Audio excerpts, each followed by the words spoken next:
Sa tahimik na bayan ng Padada, Davao del Sur, isinilang ang isang pangarap. Isang pampublikong paaralan na magbibigay ng pag-asa sa kabataan at magiging tulay tungo sa mas maliwanag na kinabukasan. Isang pangarap na hindi kailanman binitawan ng komunidad kahit sa gitna ng mga hamon.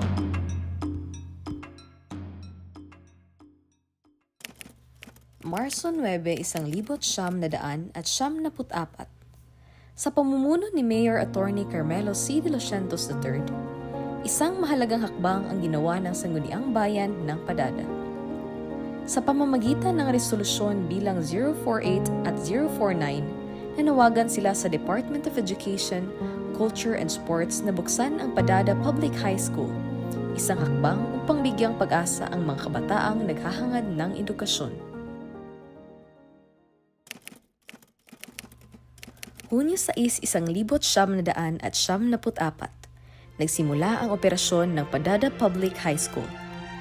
Sa kabila ng kawalan ng formal na silid-aralan, ang pagmamahal sa pag-aaral ang nagbigay ng lakas sa bawat isa.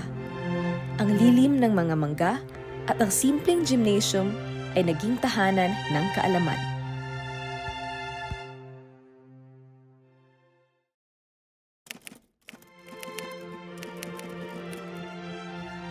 Sa likod ng tagumpay na ito ay ang walang sawang suporta ng yumaong Julian Dabi, ang pamilya De Los Santos at ang mga leader tulad ni Congressman Bautista Sr.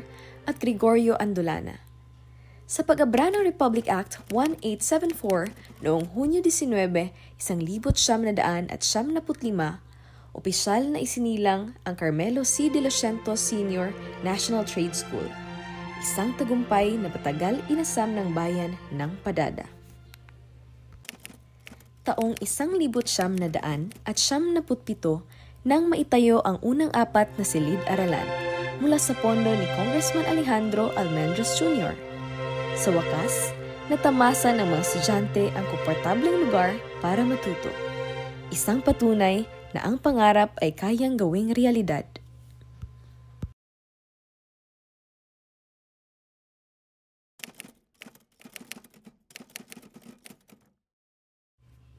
Ngunit, hindi rito natapos ang laban.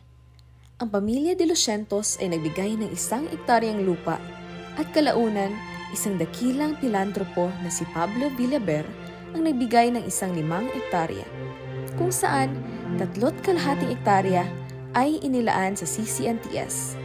Sa wakas, ang paaralan ay nakatayo sa isang lugar na akma para sa pagtuklas ng kaalaman.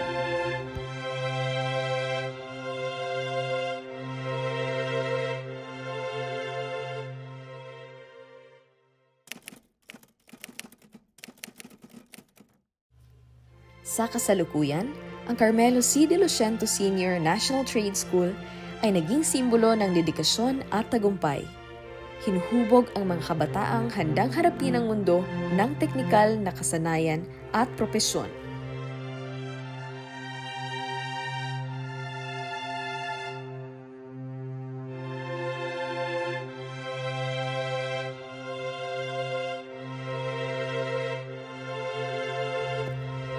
Mula sa lilim ng punong mangga hanggang sa makabagong silid-aralan, ang CCNTS ay nananatiling ilaw ng bayan ng Padada.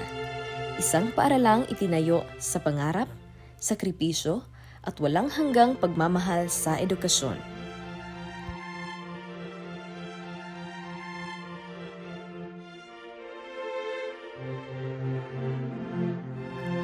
Ito ang Testa CCNTS at 30. 3 dekada ng husay, serbisyo at sustainable growth. Isang kwento ng pangarap na naging realidad at patuloy na magbibigay ng inspirasyon sa mga susunod na henerasyon.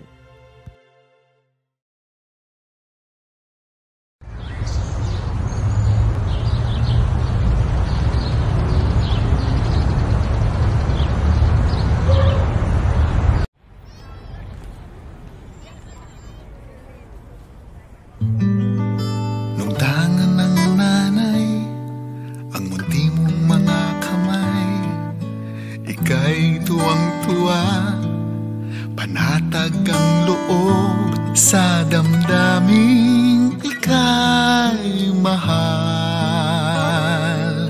Nung nakilala mo ang una mong sinta, umapaw ang saya at siya'y ibang iba, sinasamsam ang bawat gunita. Hindi mo malimutan kung kailan nagsimulang matuto kung paanong magmahal. At di mo malimutan kung kailan mo natikman ang una mong halik, yakap na napakahigpit, pag-ibig na tunay hanggang langit.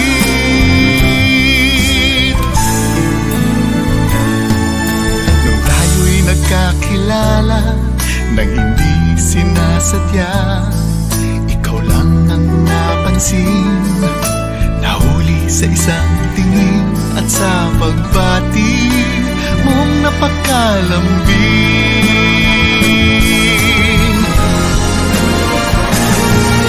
Hindi ko malimutan kung kailan nagsimulang matutong ikaw lang ang mahalin.